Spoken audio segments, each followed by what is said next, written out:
시사인터뷰 오늘 듣고 계시는 시각 8시 7분 지나고 있습니다. 자, 이번 주는 광주 전남 지역 총선 당선인들 차례대로 만나보겠습니다. 오늘 첫 번째 시간 광주 동남갑 지역에서 당선된 분이죠. 민주당 정진욱 당선인입니다. 안녕하십니까? 예, 안녕하십니까. 정진욱입니다. 네. 자, 먼저 지역민들께 당선 소감부터 말씀해 주실까요? 예, 남구민 여러분, 광주 시민 여러분, 압도적 지지를 보내주셔서 정말 감사드립니다. 제가 10살 무렵에 어려운 사람들 돕기 위해서 정치가가 돼야겠다 생각을 했었거든요. 네. 꽤 오래 걸렸다는 생각이 들고요. 지금 날마다 당선 인사하고 있는데요. 우리 국민들의 민생이 정말 어렵습니다. 나라도 윤석열 정권 때문에 망해가고 있는 형편이고요. 난세인 만큼 제가 할 역할이 많다 생각하고 모든 것을 바쳐서 국민께 헌신하고 또 남구와 광주 발전 위해서 뛰겠습니다. 네. 이번 선거운동 중에서 가장 어려웠던 점이 어떤 점이었을까요? 그동안 선거운동하면서 여러 굴곡이 좀 있었습니다. 두 가지 정도였던 것 같습니다. 처음에는 제 이름이 너무 안 알려져서 네. 인지도를 높이는 데 어려움을 겪었고요. 두 번째는 함께 경쟁했던 분들이 또 워낙 경쟁했던 분들이라 그 경쟁을 이겨내는 것도 쉽지는 않았습니다.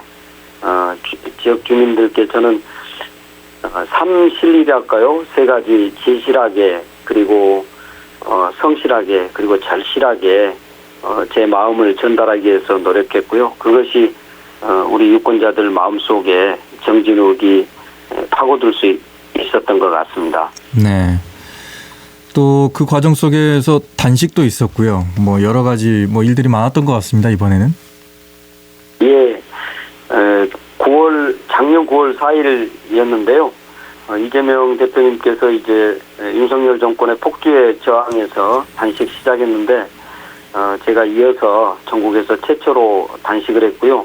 그렇게 오래 할 줄은 몰랐습니다. 그런데 이재명 대표님은 24일간 하셨는데 저는 16일째에 정신을 잃는 통에 이제 단식을 마치긴 했습니다만은 그때 우리 광주 시민들께서 정말 뜨겁게 응원해 주셨고 또 윤석열 정권 심판에 대한 열망이 얼마나 강한지 보여주셨는데 그것이 제 선거 전체를 이끌어가는 힘이 됐던 것 같습니다.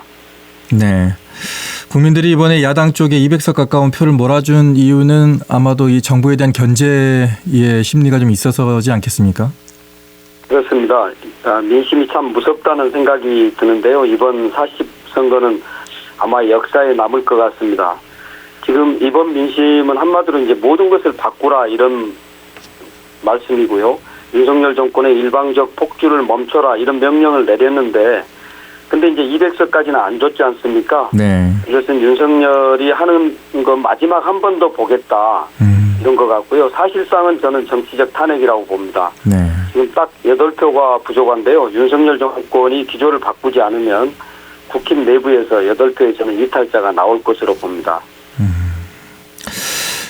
지금 윤석열 대통령의 국정쇄신이라든가 변화를 바라는 바람들이 상당히 많고 또 많이들 거기에 시선을 고정하고 있습니다. 바뀔 거라고 보십니까? 기조가? 윤석열 대통령의 성격으로 볼 때는 상당히 의문인데요.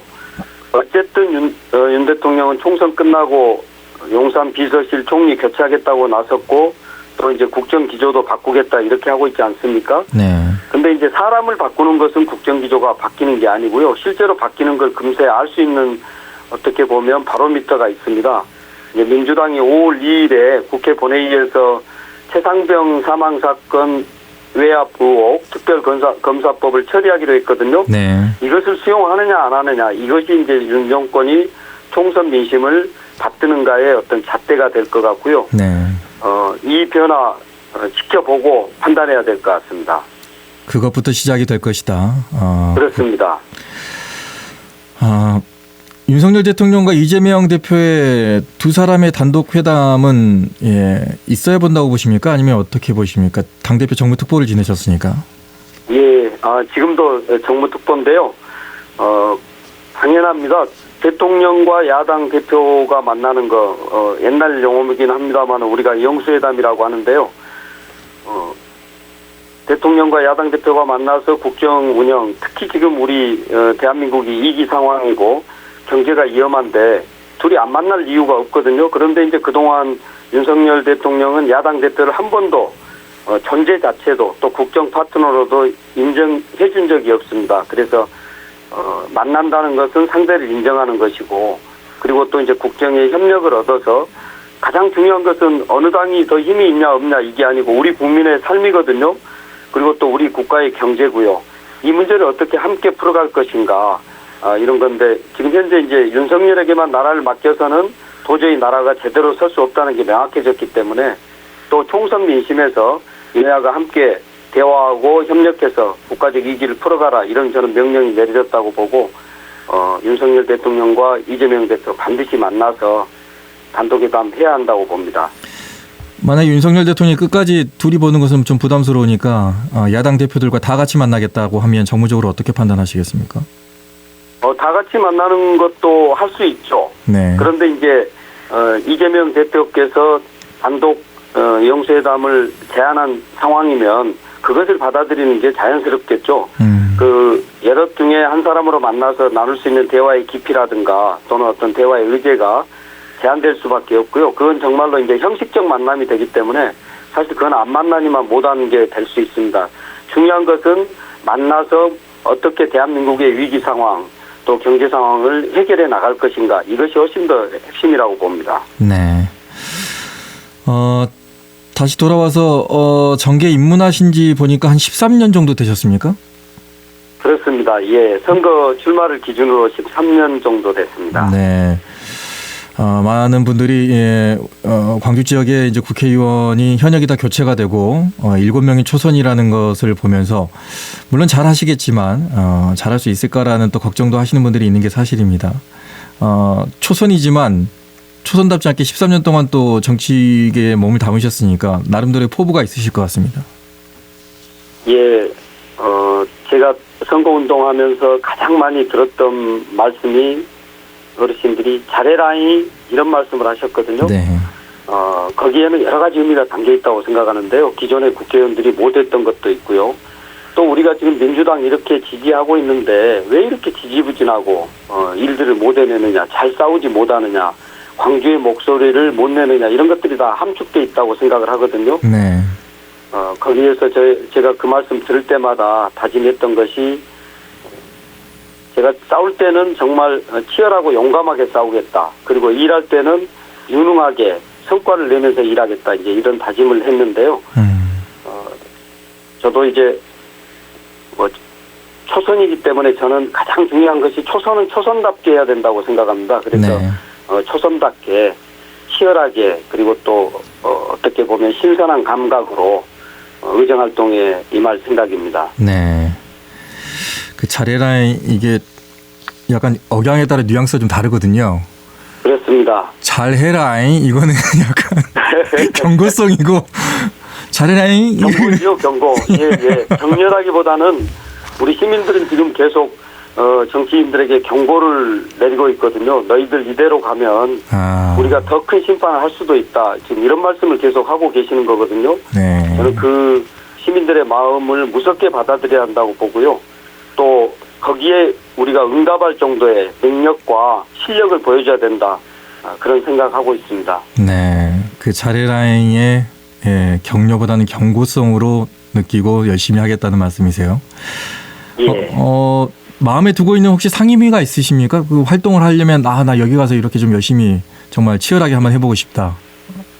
예, 우리 지역에 지금 산업적 경제적 기반이 약해서 더구나 남구에는 이제 두 공단이 있는데 산단이 있는데 아직까지 입주 실적이 굉장히 미미합니다. 그래서 저는 산업통상자원중소벤처기업위원회라고요. 흔히 산자이라고 하는 기업들을 주로 다루는 곳에 가서 먼저 일하면서 남구의 어떤 경제 산업 기반 만들어서 일자리를 만드는 게 가장 중요하다고 생각하거든요. 네. 우리 청년들이 한 해 5,000명에서 10,000명 가까이 광주를 떠납니다.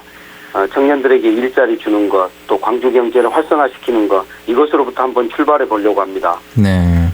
대표적인 그러면 남구를 위한 지역 공약은 일자리십니까? 그렇습니다. 결국 이제 대촌의 도시첨단 상단하고 에너지밸리 일반 산단이 있는데요. 저는 이제 여기에 일종의 에너지 혁신벨트 또는 에너지 실리콘밸리를 조성해서 에너지 관련 이제 강소기업 만들어내고요. 또 장기적으로는 남구에 한 100만 평 이상의 대규모 산단을 만들어서 어떤 세계적 에너지 기업을 유치하는, 그래서 에너지 산업 생태계가 남구와 혁신도시를 중심으로 해서 돌아갈 수 있도록 만드는 것, 이런 비전을 가지고 있습니다. 예, 알겠습니다. 자, 여기까지 듣겠습니다. 말씀 고맙습니다. 예, 감사합니다. 언제 어디서나 내 손 안의 뉴스. 광주 MBC 뉴스 유튜브 구독으로 함께하세요.